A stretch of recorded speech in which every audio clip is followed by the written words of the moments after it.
Porque uma corrupção do homem é a covardia. E o jiu-jitsu não permite covardia. Não permite. E o agressor é sempre mais forte. O agressor mais fraco não agride. Ele faz o que nós chamamos de crocodilagem. Eu já arbitrei luta feminina. É pior do que arbitrar masculino.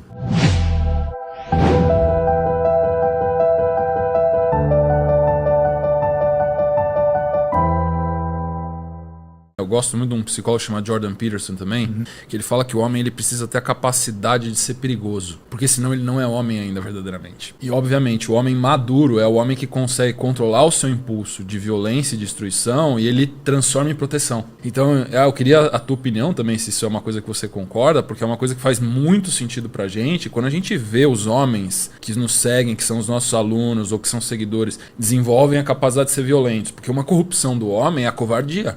E o jiu-jitsu não permite covardia. Não permite. Não permite. Sobre todos os aspectos. Seja a covardia de medo, do pavor de um confronto, ou seja a covardia de bater em alguém que está despreparado.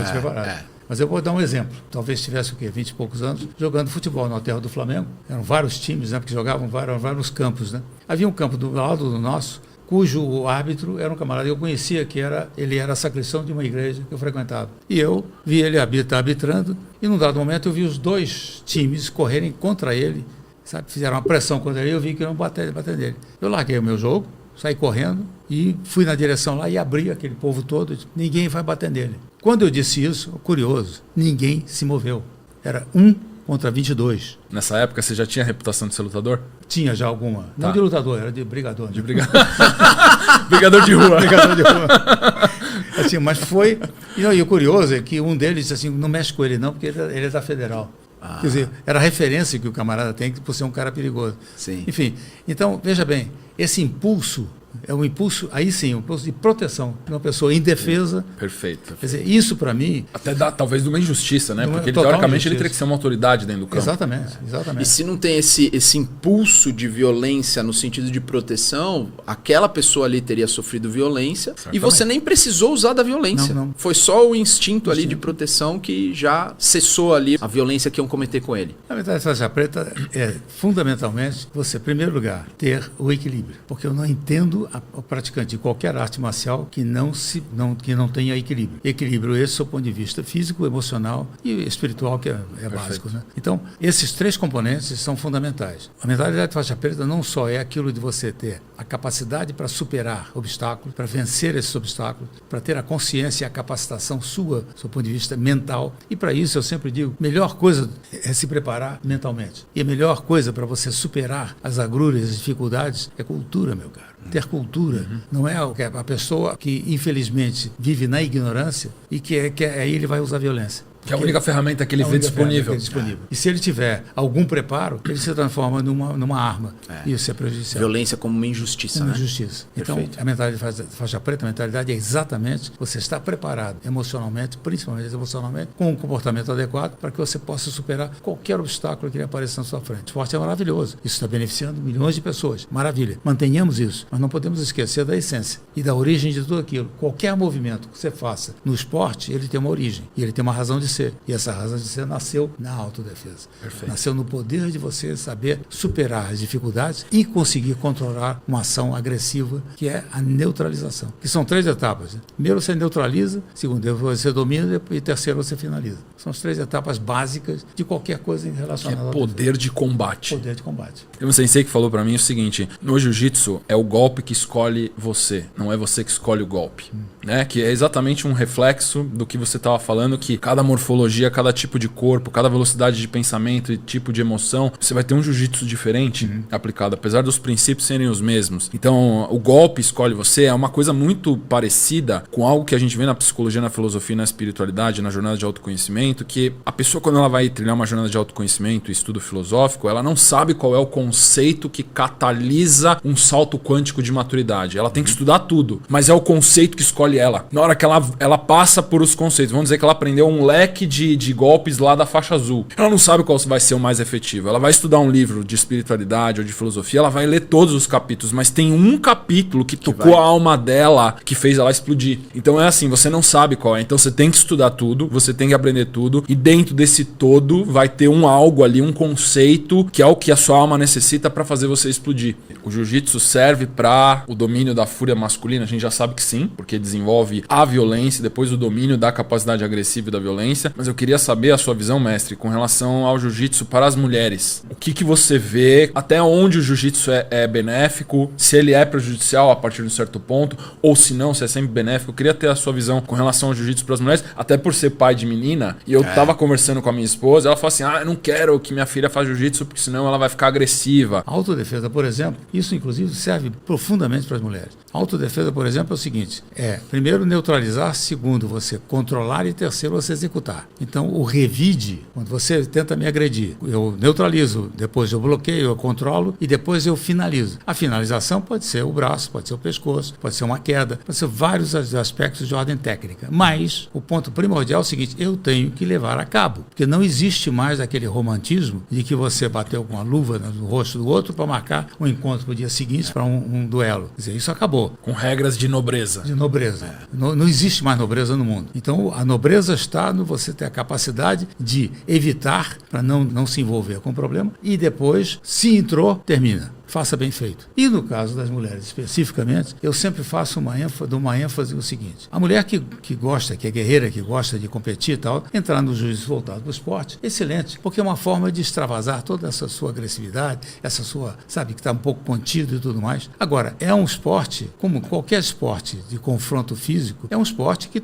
causa transformações sensíveis, não só comportamentais, como emocionais. Isso vai causar transformações. Agora, a mulher, em condições normais, quando digo normais, é aquela que só quer, eu quero aprender alguma coisa para me defender. Então, é fundamental o conhecimento, sem dúvida alguma. Mas a última coisa que deve ser ensinada é a técnica. Então, o que se vende hoje, quando se ensina, que eles chamam de defesa pessoal, para a mulher, é empoderamento. Pelo amor de Deus, é mentira. Não existe isso, não é esse o caminho. Não é uma falsa premissa de igualdade, né? Que se a mulher for muito técnica, ela vai conseguir bater de frente a frente com o homem. Não vai. E às vezes o homem nem tem técnica nenhuma, só que a força predomina. Exatamente. E o agressor é sempre mais forte. O agressor mais fraco não agride.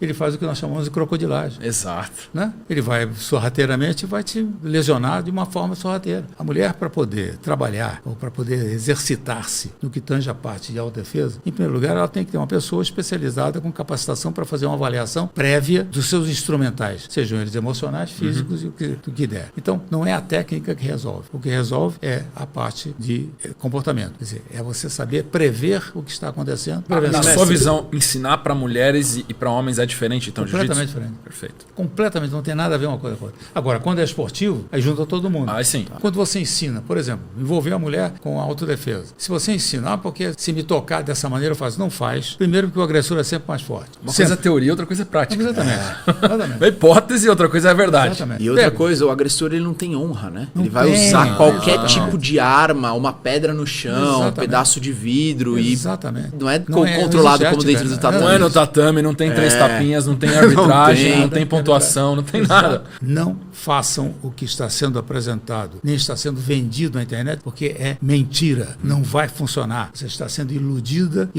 e nessa ilusão você vai perder a sua vida. Negócio de, porque botou a mão eu faço, não faz. Não faz, é mentira. Mas então eu não devo frequente um local com pessoas capacitadas, especializadas e que possam instrumentalizar você, principalmente do ponto de vista emocional, comportamental emocional. Eu sei me comportar perante uma situação. Essa visão do patriarca eu acho muito gostosa. Eu gosto muito disso. Faz sentido? Faz sentido, total. Porque eu venho de uma mentalidade, de uma geração em que haviam patriarcas definidos. Depois a coisa foi se perdendo um pouco, tal, mas eu vejo que é indispensável que haja essa definição. Há uma confusão enorme que as pessoas fazem. Não, porque ninguém manda em mim. Não está aqui para mandar. É o aconselhamento. Proteção. Proteção. Eu sempre entendi dessa forma. Sempre, todas as pessoas que estiveram comigo, e os meus casamentos também, primeiro, o primordial era eu como protetor, sabe? Como pessoa que tinha capacidade de blindar certas coisas. Outras é a própria vivência da pessoa, claro. Ela vai enfrentar. Mas a blindagem é fundamental. E a coisa mais deliciosa do mundo é uma mulher feminina. Né? Sem dúvida nenhuma. Com certeza. Que é a que traz a beleza para a nossa vida, alegra a nossa vida. Exatamente.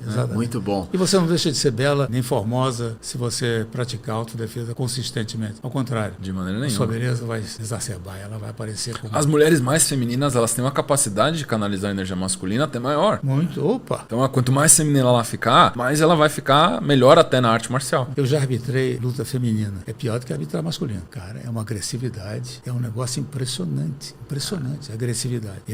Sabe, são furiosas. Eu ficava impressionado, porque às vezes eu queria parar, porque eu achava que... Vai machucar. Vai machucar. E já vi casos, não, tá tudo bem, tá tudo bem. Não, tá ótimo, tá tudo bem, ótimo. Mas é curioso isso. Quer dizer, a transformação da pessoa, né? O inconsciente feminino é masculino, que a gente fala do ânimos. Né? O Jung revelou isso pra gente. Quando a mulher ela tira a camada da repressão da masculinidade, ela solta, vem essa besta selvagem masculina. Foi o que você viu no tatame, foi? Exatamente. E, no entanto, é extremamente feminina e bela. Não é bela fisicamente. Sim. É bela metafisicamente.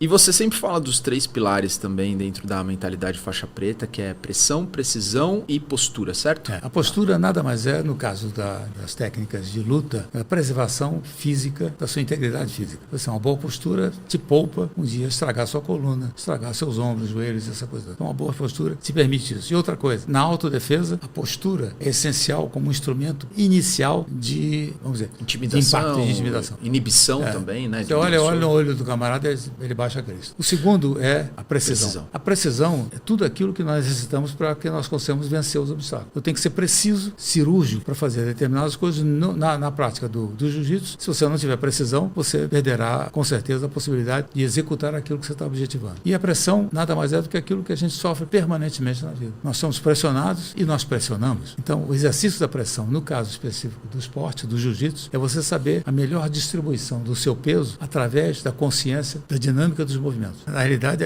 liderar é a capacidade que você tem de conduzir as pessoas para o melhor caminho. Fora isso, é autoritarismo. Estou te mandando porque eu sou o seu superior. Então, é o melhor caminho para a pessoa, né? Exatamente. A gente está pensando no bem da pessoa. Isso é o líder real. Esse é o líder correto. E é interessante que um bom líder, às vezes, ele tem que saber que aquele não é um lugar onde ele está entrando ali, que ele não tem domínio, que outra pessoa pode liderar aquele assunto. E ele simplesmente concede a liderança para outra pessoa tomar as decisões. Exatamente. Que é um papel de delegar, né? Tem uma lenda oriental, talvez o senhor já tenha ouvido, que tinham 2 grupos de artes marcialistas falando que é o mestre que ia vencer a luta e não sei o que, se um dia eles iam lutar e tudo mais. E eles construíram um contexto todo lá de rivalidade, que os mestres falaram assim, tá bom, vou conhecer esse mestre, vamos lutar. E os 2 mestres, eles tinham níveis equivalentes de maturidade e de técnica. E diz a lenda que quando eles se encontraram, eles olharam um no olho do outro, eles se cumprimentaram e foram embora. Porque eles sabiam que a luta ia ser infinita, não ia acabar, porque os 2 tinham o mesmo nível de maturidade espiritual e não saciou a necessidade ali do público, da audiência deles. Então, isso é uma coisa que eu acho muito interessante. O líder, ele toma atitudes impopulares. Ele está disposto a pagar esse preço. É verdade. Só que isso é uma coisa que a maioria das pessoas não quer, principalmente numa sociedade do politicamente correto, todo mundo quer fazer o que agrada a maioria. Só que ninguém quer compartilhar o que é verdade, que é o oposto da essência do patriarca. O patriarca faz o que tem que fazer, independente dos custos associados. O que você considera que foi ou foram as maiores conquistas que o jiu-jitsu te trouxeram para sua vida? Primeiro foi exatamente a superação das minhas dificuldades de convívio até social. Eu tinha um bloqueio enorme, tinha dificuldade de comunicação e tinha dificuldade de me relacionar com pessoas, porque eu tinha receios. Chamar de medo? Não sei, mas receios com certeza. Os receios, fossem eles de ordem física, que para mim eram mais evidentes, mas havia um receio de ordem intelectual, sabe? Então esse receio de ordem intelectual só foi descoberto no momento em que eu comecei a me aprofundar, estudar, me aprofundar, me ilustrar, me credenciar. Mas o fato primordial foi isso, as vitórias, a primeira vitória que eu tive foi a vitória da capacitação intelectual. Quer dizer, fora a física, porque eu já estava comprovado, mas capacitação intelectual. Quer dizer, eu sou capaz de...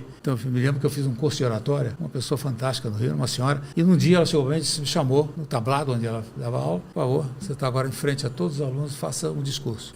Sabe aquele branco? Eu disse, o que eu vou falar? Ela falou no meu ouvido assim, fala do seu cachorro. Aí eu disse, era uma coisa íntima e absolutamente consistente, e eu conhecia tinha experiência viva ali do seu cachorro. Qual a aprendizagem que eu tirei dali? Toda vez que eu fui fazer palestras, discursos, aulas, o que eu fosse, eu me alimentava com a primeira página do jornal do dia. Eu lia a primeira página e digo, está pronto. Eu posso Já falar tenho que sobre falar. qualquer coisa, não Muito faço bom. qualquer coisa. E aí foi um descortínio, que eu comecei a entender que as pessoas são receptivas à medida em que você tem a consistência naquilo que você está dizendo. Torne-se um patriarca, em primeiro lugar. Esse, no meu ponto de vista, o jiu-jitsu pode ser, sem dúvida alguma, um grande elemento que vai contribuir para que você alcance essa mentalidade. A mentalidade de faixa preta nada mais é do que você ter a consciência da sua capacidade e saber usar essa sua capacidade positivamente em benefício de terceiros. Para as mulheres eu digo o seguinte, a mentalidade de faixa preta, que seria a mentalidade de matriarca, né? A mentalidade de faixa preta é você estar consciente de que existem limitações do seu ponto de vista físico para uso de técnicas. Então não se envolva com o fictício. A realidade e o realismo é completamente diferente. O que é necessário, acima de tudo, é que você esteja preparada, com emoções preparadas para que você possa encarar as necessidades do teu cotidiano. Mas, acima de tudo,